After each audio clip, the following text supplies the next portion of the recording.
Bom, vamos pegar um pedacinho aqui do nosso catecismo maior de São Pio X.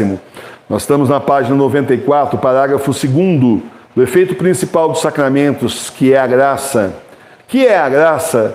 A graça de Deus é um dom interior sobrenatural que nos é dado sem merecimento algum da nossa parte, mas pelos merecimentos de Jesus Cristo em ordem à vida eterna.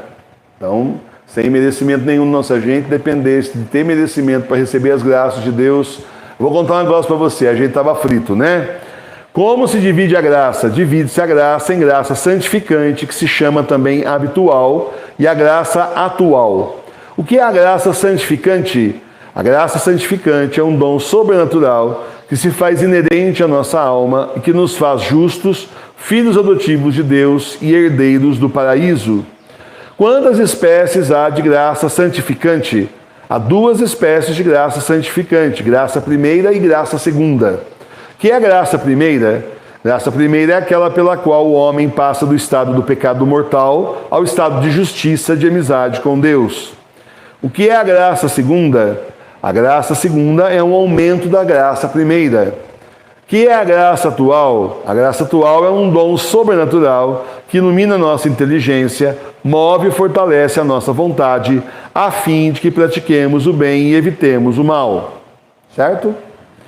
Podemos nós resistir à graça de Deus? Sim, podemos resistir à graça de Deus, porque ela não destrói o nosso livre-arbítrio. Então você pode, qualquer pessoa pode resistir à graça de Deus. O Senhor dá a graça e a pessoa resiste. Quanta gente não faz isso? Aí tem que dar o prêmio de burro do ano para a pessoa, né? O Senhor dá a graça e a pessoa não quero, resiste. Tem que dar o prêmio burro do ano, ou do século até, ou burro do inferno, enfim, o que quiser, né? Porque realmente é um absurdo. Mais absurdo ainda é que a Amada Sofia conheceu um padre que dizia que você não pode aceitar a graça de Deus, você tem que resistir sempre. Olha aí.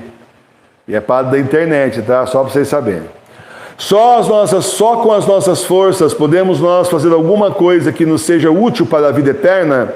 Sem o auxílio da graça de Deus, só com as nossas forças, não podemos fazer nada que nos seja útil para a vida eterna. Como nos comunica Deus a graça? Deus nos comunica a graça principalmente por meio dos santos sacramentos. Então é assim, nós sozinhos não podemos ganhar a vida eterna, precisamos da imensa graça do Senhor. Porém, a gente precisa colocar a bola em jogo. Nós temos o livre-arbítrio, a gente pode querer a graça ou não querer a graça. Se eu resisto à graça do Senhor, se eu estou indigno no pecado, sem condição nenhuma de receber a graça do Senhor, pois muito bem, eu acabei por escolher o inferno mesmo e não quero a santificação.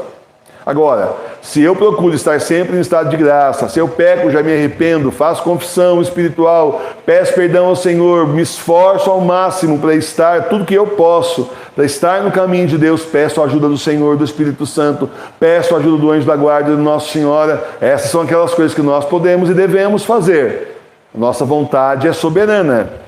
Nosso livre-arbítrio, nossa vontade é soberana. A gente pode escolher se nós queremos ir para o céu ou para o inferno. A partir da hora que você escolhe ir para o céu, e você diz sim à graça de Deus, implora, reza, pede, você abre as portas do seu coração para a graça do Senhor, para a graça santificante. É assim que funciona.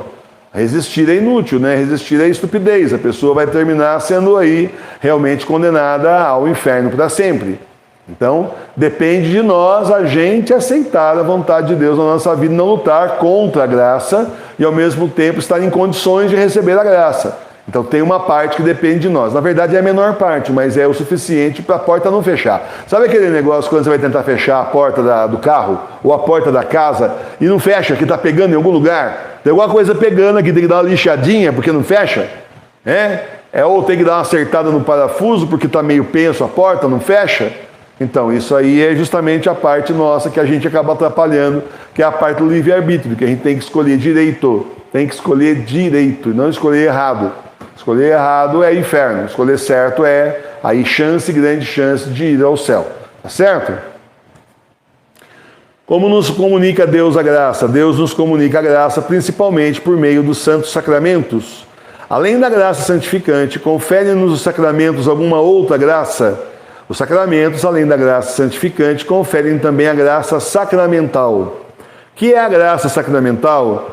A graça sacramental consiste no direito que se adquire, recebendo qualquer sacramento, de ter em tempo oportuno as graças atuais necessárias para cumprir as obrigações que derivam do sacramento recebido. Assim, quando fomos batizados, recebemos o direito de ter as graças necessárias para viver cristamente.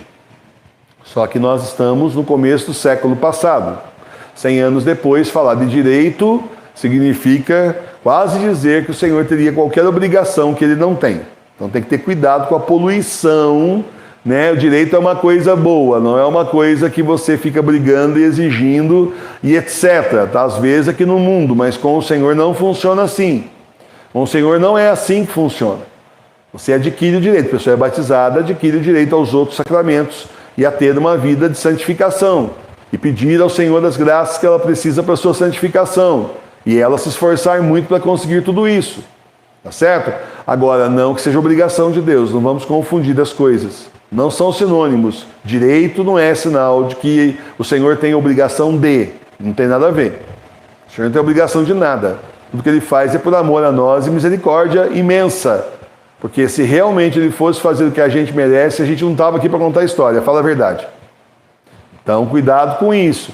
Cuidado que eu falei para vocês, eu insisto com você. Tem palavras que foram tão deturpadas pelo pessoal da esquerda que a gente ouve e já não entende mais o sentido certo. Por isso que eu estou fazendo esse parênteses, tá bom? Dão sempre os sacramentos a graça a quem os recebe? Os sacramentos dão sempre a graça, contanto que se recebam com as disposições necessárias. Então, tem que ter a disposição necessária. Por exemplo, vou fazer a comunhão espiritual, quero receber as graças que a comunhão espiritual me oferece. Mas eu, assim, vou fazer, eu quero as graças, não estou nem um pouquinho disposto, não participo do encontro com Jesus inteiro. É o seguinte, chego meio na hora mesmo que vai ter já a comunhão espiritual, não fiz exame de consciência, não ouvi a palavra do Senhor. Na verdade, nem queria estar aqui, mas vim bater o cartão. É a mesma coisa de quando era possível ir à missa, a pessoa recebeu a Eucaristia em pecado, é receber condenação, né? Está na mesma, né? Então, precisa ter as condições necessárias para que se receba o sacramento. É que nem uma pessoa que já é casada na igreja validamente e quer casar de novo. Eu queria receber a graça do casamento, já recebeu. Ah, mas agora casei com outra mulher, então, mas já recebeu a primeira vez, agora está meio tarde, né? Fez a escolha errada, enfim, o casamento foi válido, já era. Exemplos assim para você tentar entender, tá bom? Para você poder entender. Quem deu os sacramentos a virtude de conferir a graça foi Jesus Cristo com sua paixão e morte, que deu aos sacramentos a virtude de conferir a graça. Quais são os sacramentos que conferem a primeira graça santificante? Os sacramentos que conferem a primeira graça santificante e que nos faz amigos de Deus são dois: batismo e penitência. Como se chamam por esse motivo esses sacramentos? Esses dois sacramentos, batismo e penitência, se chamam por esse motivo sacramentos de mortos, porque são instituídos principalmente para restituir a vida da graça às almas mortas pelo pecado. Diferente, né? Então, são sacramentos tidos como sacramentos de mortos, porque a pessoa que não é batizada está morta para a salvação. Ela tem que ser batizada para ser filha de Deus. Aí apaga-se o pecado original. Se ela já é mais velha um pouquinho, apagam-se todos os pecados na hora do batismo. Zera tudo, começa a partir dali. Por isso que quando já é mais velhinho assim, mais jovem, tem mais noção, ou até criança mesmo, já com um pouco mais de discernimento, tem que fazer catequese primeiro, confissão, para depois então poder fazer o batismo, uma preparação. Quando é bebê não precisa, mas quando é um pouquinho maior, já tem que fazer. A igreja é sábia em ensinar tudo isso. Agora, a mesma coisa acontece com a confissão. A pessoa pecou, ela está em pecado contra o Senhor, ela se separou de Deus, está morta para a salvação. Então ela vai atrás da confissão para se reconciliar com o Senhor. Hoje em dia fazemos então a confissão espiritual, a que ainda nos é possível. Fazemos a confissão espiritual e nos reconciliamos com o Senhor, que vendo o nosso arrependimento nos perdoa. Pronto, você voltou à vida da graça com o Senhor. Fora disso, você está em pecado, está longe da graça do Senhor. Como receber graças se você está numa vida de pecado? Não dá. Aí é onde a pessoa pede um monte de coisa, não recebe nada e fica achando que, né? Às vezes fica até contra Deus. Então, mas peraí, você está tendo condição de receber a graça do Senhor? Ou você está numa vida de tanto pecado que não tem condição nenhuma de nada? Está morta para a graça. Tá certo? Tem que pensar tudo isso antes de ficar reclamando do céu, né, gente? Bom, quais são os sacramentos que aumentam a graça em quem a possui? Os sacramentos que aumentam a graça em quem já possui são outros 5, isso é, confirmação, que é a crisma, Eucaristia, extrema-unção, ordem e o matrimônio, os quais conferem a graça segunda. Como se chamam por esse motivo esses 5 sacramentos? Vou ler aqui. Esses 5 sacramentos, isto é, confirmação, crisma, a Eucaristia, extrema-unção, ordem e matrimônio, se chamam sacramentos de vivos, porque aqueles que os recebem devem estar isentos de pecado mortal, quer dizer, já vivos pela graça santificante. Certo? Está bem claro, não está bem claro? Que pecado comete quem recebe um sacramento de vivos, sabendo que não está em estado de graça? Quem recebe um sacramento de vivos, sabendo que não está em estado de graça, comete terrível e grave sacrilégio. Já está em pecado e ainda vai lá receber o sacramento, ainda em estado de pecado, em estado de morte, vai receber o sacramento de vivos. Então aí sim está terrivelmente condenado, é um sacrilégio contra Deus. Então, por isso que nós não podemos, por isso que tanta coisa vai fazer aí a confirmação, a confissão antes, Eucaristia, confissão não pode estar em pecado mortal, confissão antes, extrema-unção, confissão antes, a ordem lá vai ser ordenado padre, confissão antes, vai casar, confissão antes, tudo confissão antes.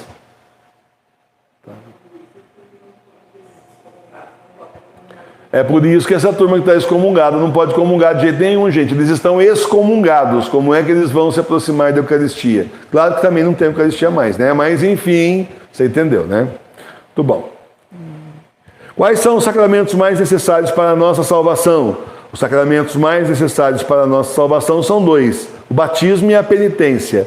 O batismo é necessário absolutamente para todos. E a penitência é necessária para todos aqueles que pecaram mortalmente depois do batismo. Qual é o maior de todos os sacramentos? O maior de todos os sacramentos é o sacramento da Eucaristia, porque não contém só a graça, mas também é o mesmo Jesus Cristo, autor da graça e dos sacramentos. Certo? E nós, como recebemos a comunhão espiritual, tem praticamente o mesmo valor da comunhão eucarística.